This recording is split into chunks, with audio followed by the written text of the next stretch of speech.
Hola, amigas y amigos. Welcome to the MíraLA Podcast. I'm your host, Arianna Lemus. This podcast is by women, for women, and anyone willing to listen to women. Enjoy the show. In this episode, I interview Sahvannah Rae. Sahvannah is the co-founder and CEO of Skye Films Studios. She is an award-winning second-generation Mexican-American screenwriter and director. She made her directorial debut in 2018 and has established her focus on raw, unique, and character-driven films. Alongside her producer, Skye Bleu, they founded their company in 2021. Skye Studios has since dedicated itself to creating quality content with a diverse slate showcasing authentic and original female voices. Please welcome director Sahvannah Rae. Welcome back to the MíraLA Podcast. On today's episode, I have the pleasure of speaking with one of my really good friends, film director Sahvannah Rae. Hey girl, hey. Thanks so much for having me today. Absolutely. Thank you so much for being here and showing up, not just for the show, but for yourself, right? And I think being a female director in the industry, that's very much the attitude. Absolutely. Showing up every day for your crew, for your story, and for your voice. Yeah. So on this episode, I really want to educate people about the lack of support and representation that women directors, women in the film crew, writers, because you also write, if you can just kind of give people a little bit into your world and what you deal with on a daily basis.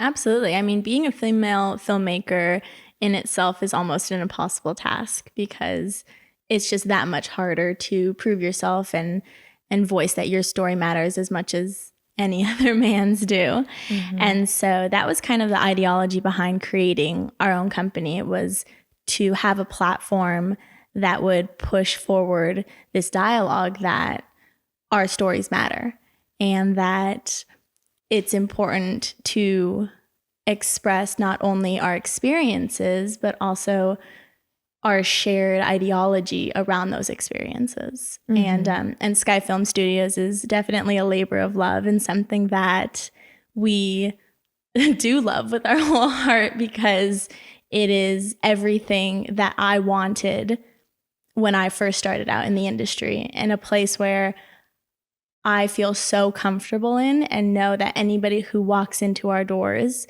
feels that same kind of comfortability and support.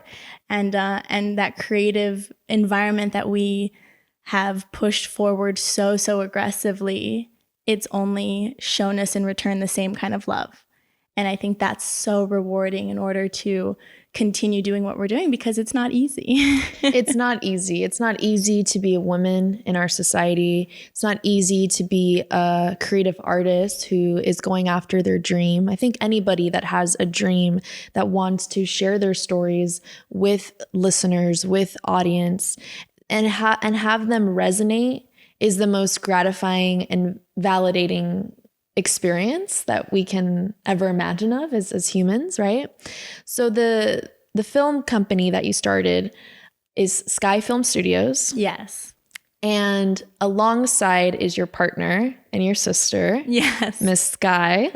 Skye Bleu, yes. She produces and also handles all of the COO duties of the industry, of our business. And I think it's important to point out that yes, we're filmmakers, but we're also entrepreneurs. And that itself is such a beast to tackle and something that we had no idea was going to be so difficult. Starting a company, no matter what kind of company it is your blood, sweat, and tears, literally. And a lot of people, I think, don't understand that being a creative is only half of the recipe. And I brought in this creative mindset, and I think to have a successful company, you have to have that counterpart. And that's what Skye is. She is the logistical part of the company, of every single part of the company, whether it's in the films that we're doing or paying our taxes or handling our QuickBooks and that kind of stuff. And I think it's important to recognize that being a creative also means you have to be a businessman, businesswoman, and you have to know how to market yourself. And there's all these things that come with wanting to tell your story. And so it really is about knowing what you're going to put in and what you're willing to sacrifice and how hard you're going to work, because it's not just about coming out and saying, I have a story. It's about getting down to work and really giving it your absolute all. And you and your sister are on this journey together. You guys started the company together and obviously have surrounded yourself with team members, crew members, a village, right? And what has that journey been like for the two of you, being women, not only empowered women, but in a leadership role? It has been the most rewarding part of my whole life. I think I am in awe every day that this is my career and that I'm lucky enough to work this hard at something that I love this much. And it means so much that we've attracted this community that also has that same mentality. And it makes all of the hard work that much easier. And it makes those 14-hour days on set that much easier. And those grueling nights editing and coloring and sound and mixing and all of the things that go into a film worth it, because you have the people around you that love it just as much as you do. Right. And I think that if you're doing what you're doing, as long as you're surrounded by people that make it worthwhile, it's all worth it. And I think that started with working with my sister, and we expanded that into our entire company and then into the people we collaborated with as a company. And it has been so rewarding having that experience as a whole.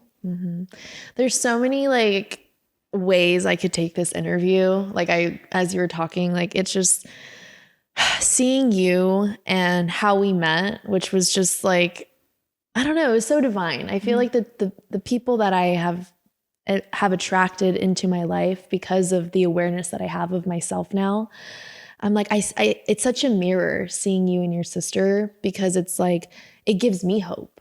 I feel like I see myself in you girls, and to know that like you guys started out together and you're women and you're women of color, it almost gives me fuel to know that like I too can also create a company, and I can surround myself with women, and I can give my friends opportunities, and we can all at the end of the day live our dream. And our dream is to work in this industry, is to tell our stories and to inspire the next generation and the next group of women, and like on and on and on and on.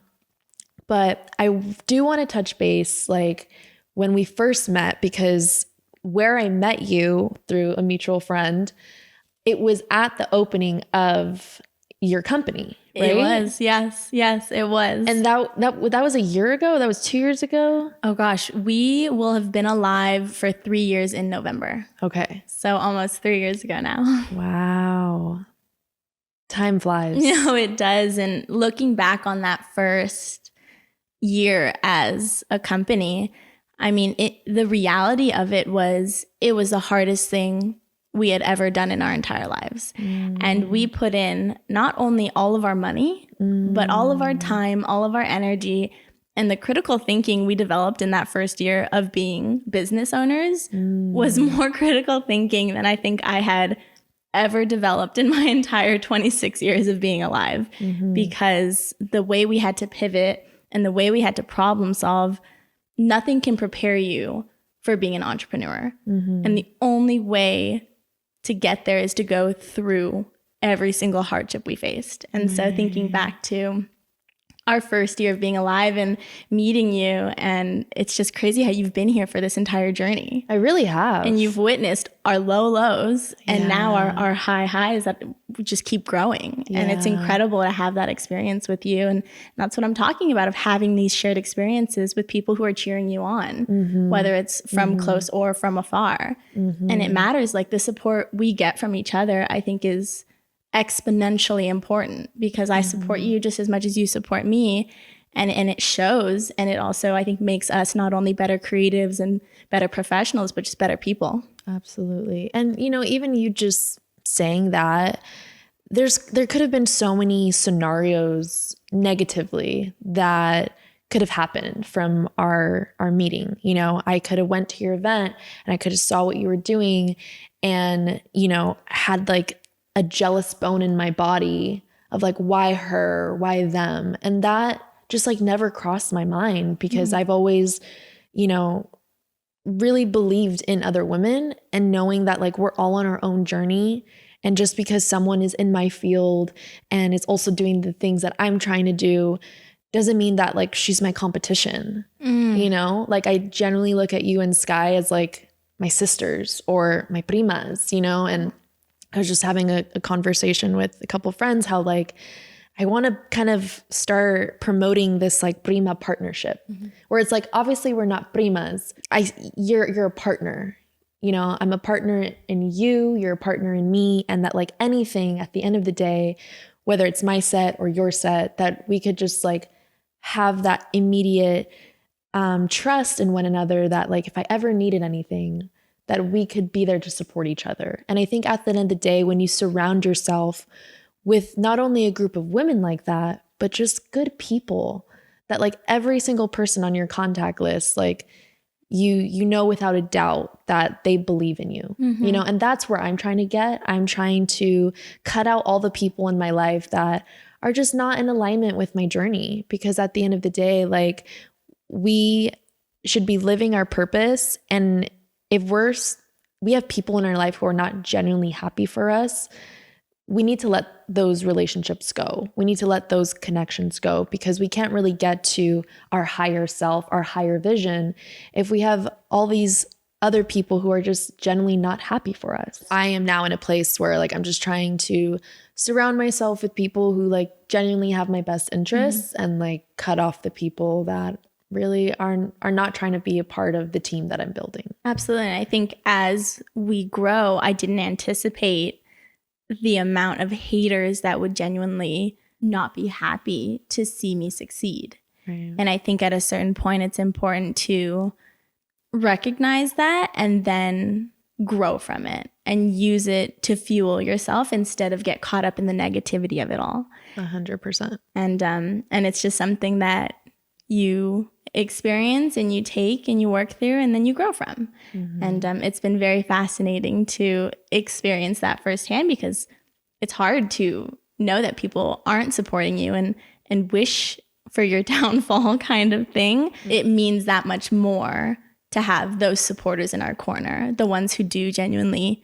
support and push us forward. And I think those are the relationships that you have to focus on, right? Because you're always going to have haters to some capacity. So haters listening, what are the current projects that you're working on that you can share with us today? Oh gosh, our platform is so full of projects I am so excited for. We have such an amazing future ahead of us, and I'm so excited. We have a new short film coming out in October on Halloween. We just wrapped up a music video. We have our first narrative feature coming out in April. And we have our first documentary feature coming out in February. We're actually headed back to Scandinavia in November to wrap it all up and do our final interviews for that. So we'll be in Norway all of November. And just growing our collaborative team and getting people on board with our whole ideology and our whole mentality of growth with stories that matter to us. I have had the pleasure of working with you, and it was very brief. We did a short film. It was a 72-hour film challenge festival that we did in Colorado. And you had to fly out because you got an opportunity, you got a client. I'm not sure if you're able to say the client. Yes, El Pollo Loco. That was so exciting. I was so happy. And, another moment where I could have been like, wow, they were supposed to be here for my short film. And it wasn't. It wasn't that energy at all, because I just, again, see how much time and energy you guys have put into your brand, into your company. And although it happened the way that it did, that you got an extremely like incredible client like El Pollo Loco, you know, to work with you ladies, like I couldn't hate on that. You know, I could just be happy for you. And, you know, I was catching up with you and you let me know that you got to work with them a few more times after that. So it just sounds like the future, like you said, is so bright for you ladies. And I think continue on with surrounding yourself with positive people, supporters who like see your vision and see what you're trying to execute. And regardless of who supports you one day and who doesn't support you the next day, that has like nothing to do, you know, with your business, and has everything to do with people just like not figuring out what makes them happy. You know what I mean? Because I don't see the need or the want to talk crap or be jealous about somebody's gains or wins when they deserve that. You know, we all deserve our success because we put the time and energy into our work.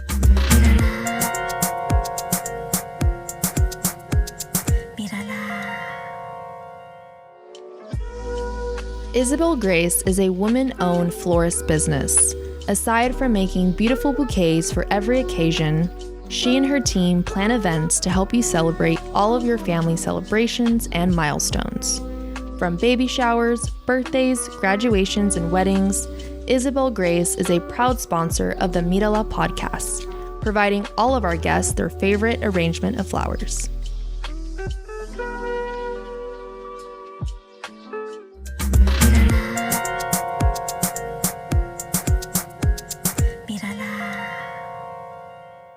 Speaking of work, you're a writer and a director.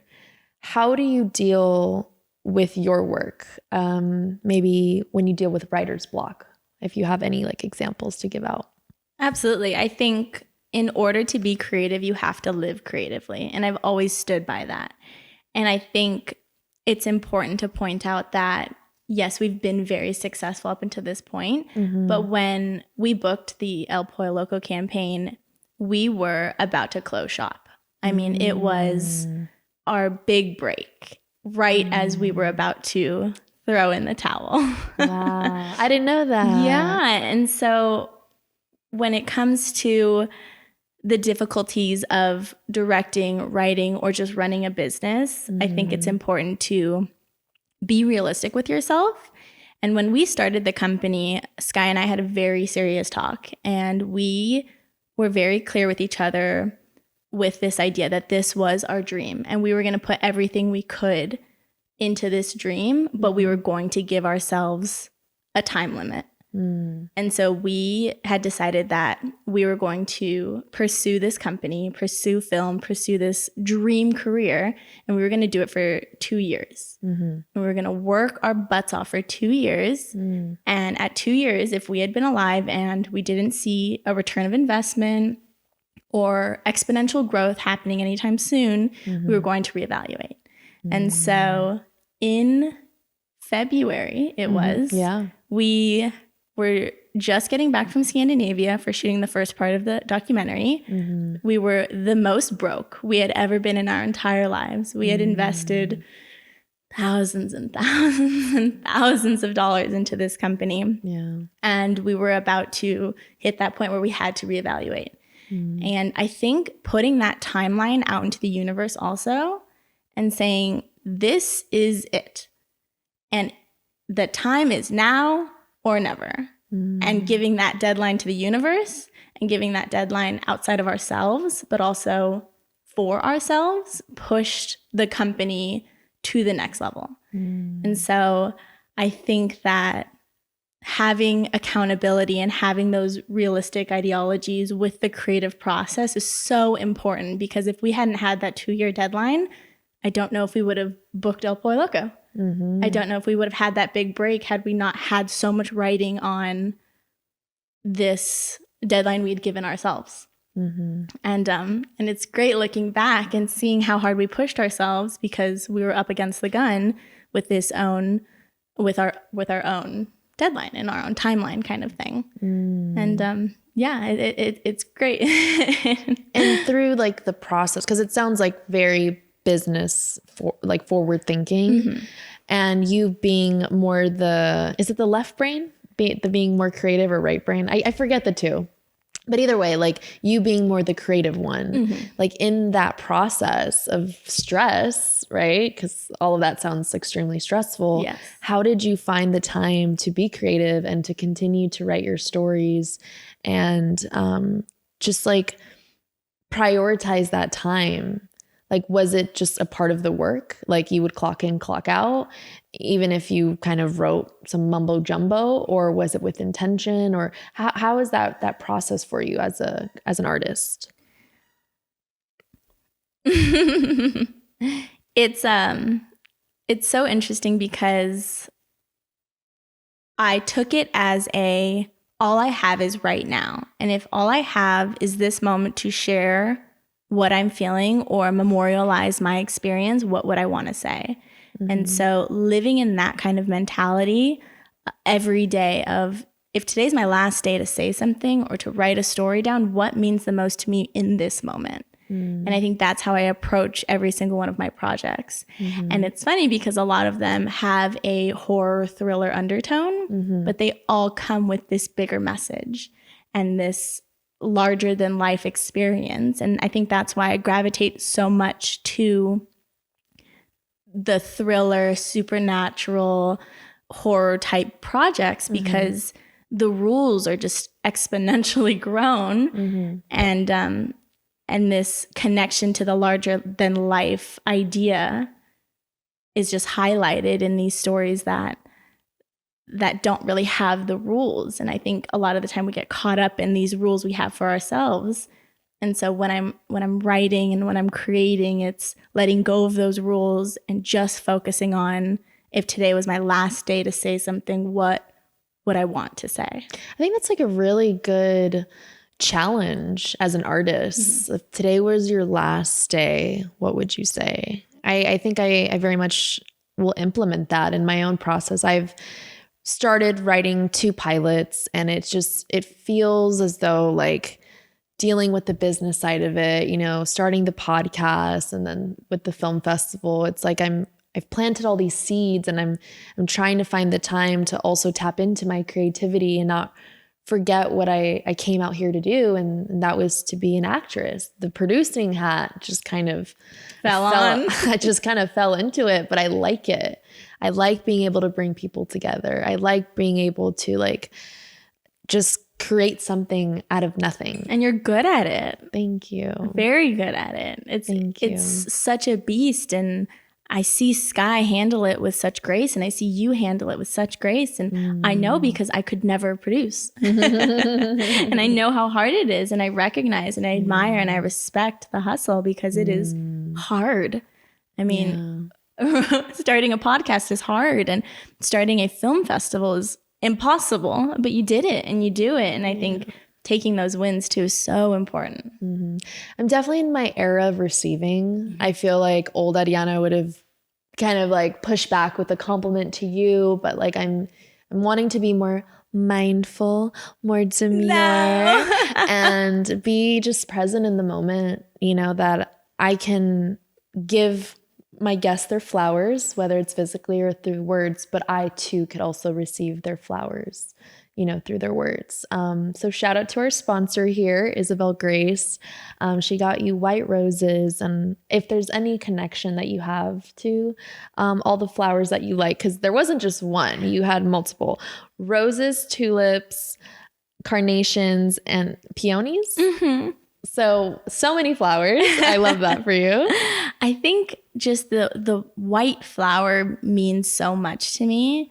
It's, this sign of clean, pure joy, but also they show up at funerals. And it's white flowers, they're a resemblance of rebirth and also moving on. And they're present in all these important parts of our lives. And I think whenever I see white flowers, it's an important part of my life that's happening, whether it's sad, happy, joyous, or terrifying. And I love it because white flowers are always associated with this really big feeling, whatever it is. And I love those big feelings because those big feelings inspire every part of my storytelling process. And I think that's why I named so many of them, because they're all beautiful. They are beautiful, really. And I'm so grateful for our sponsor, you know, to be able to gift my guests something so simple, you know, but just brings a smile to all kinds of women. You know, I think if I were to have men on the show, it wouldn't really hit the same, right? You know, this conversation really means a lot to me because I really do see you as like a good friend of mine. You know, you are moving out of California, and, you know, I don't know when we'll be able to connect, you know, like we have in the past, but I just want you to know I will be visiting you very soon. Absolutely. I'm going to bring the team. We're going to do some podcasting out in New Orleans, you know, but I'm just so grateful for our connection. And I know that the little short film that we did in Colorado is just like the beginning of like so many future collaborations, you know, with MíraLA and Skye Films Studios, because those are the types of women, you and your sister are the types of women that I'm trying to surround myself with. You know, I'm not trying to I love meeting people and I love putting myself out there, but I think there's something to be said about the people that you have met and like filtering those connections, you know? So talk to me about starting the company, you know, becoming a director. How do you kind of fill your cup, but also the people around you as well? That's very interesting. I think with my relationships in my life, my friendships, my significant others, my familial relationships, those just fuel me so deeply, and it makes all of this worth it. I mean, when I'm working my butt off, I'm also hearing in the back of my head all the people cheering me on. And that fills my cup exponentially. And also knowing that I'm doing exactly what I'm supposed to be doing. And I'm exactly where I'm supposed to be, no matter how difficult it's been. And I think reveling in that truth of keep going and embracing the unknown and all the possibility, it excites me, it fuels me, and it makes me so, so happy, even on the days that I'm struggling to write a script or I'm struggling on a really difficult set. Yeah. It's so simple, right? That it's just like the relationships in your life, letting those people in on what you're feeling and what you're thinking. Because like at the end of the day, all we want as human beings is to be seen and heard. And connect, right? So I think when you are going through those hard days and you just like are trying to find inspiration, you're trying to find motivation, you're trying to find connection, I think like look around you, like look at the people that you have attracted into your life. And if the people that are in your life are not of benefit or don't make you feel all the good feelings of support, then maybe it's time to like move out of that environment. grow. Right? So has there been in your experience environments where you had to, you know, kind of leave certain situations or people in the past to become the person that you are today? Absolutely. I think the biggest one that comes to mind are my parents. And my father was a really, really instrumental part of me becoming a filmmaker. And then just as I was entering the film world, he died. And I think that was really difficult because he was supposed to be the one to help produce all of our projects. And he had been the producer to my director up until, 3 years ago. And just as we were about to start this company, we lost the one person who was supposed to shepherd us into the world. And that's when Skye kind of came into her own and not necessarily replaced him, but took on so much more than I think she was ready for, but in the best way, because I saw her grow so much. And letting go of all of the what ifs and embracing the this is our now, how can we turn this into something amazing, was part of that growing process. And in that entire process, we also lost contact with our mother. And so being young adults in this world is difficult enough. Being young adults in the film industry is difficult enough. Being young adults in the film industry without any guiding forces is almost impossible, because we had to rely on our gut and on our intuition alone.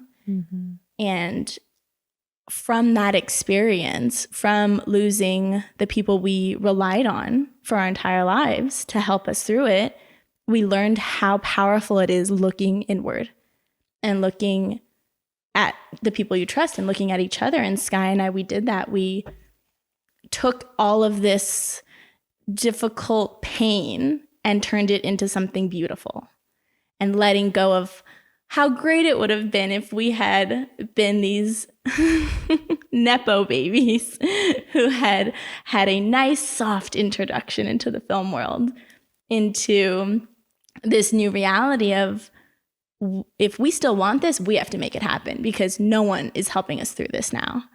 And the strength we got from that whole scenario was something that I am still in awe in. I never thought I would be that strong of a person. And I never knew how hard I could work for something I wanted so bad. And yes, it's sad losing your parents and losing that connection. But it would have been sadder if we had sat in it longer and made that our identity instead of who we are today, which is people I'm so proud to be. Thank you for sharing all of that. And I think the listeners can resonate to some capacity, especially if, you know, there are women, also some guys listen, who don't have that parental connection, you know, for whatever reason. And I think at the end of the day, you hit it right on the nail.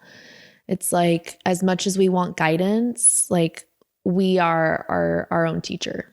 And like, we truly, when you can understand the power that you have within yourself, and knowing the adversity that you've gone through, and then you went through it with your sister, it only creates that stronger bond within, but then also with your sibling. And, you know, it's so exciting to be in this day and age where women are really starting to embrace their power and recognize it and revel in it. And it's exciting to be a creative in this new age. And I think we absolutely need more of that, more women falling in love with themselves, knowing their power, know the value that they bring to a relationship, to a job, to a community.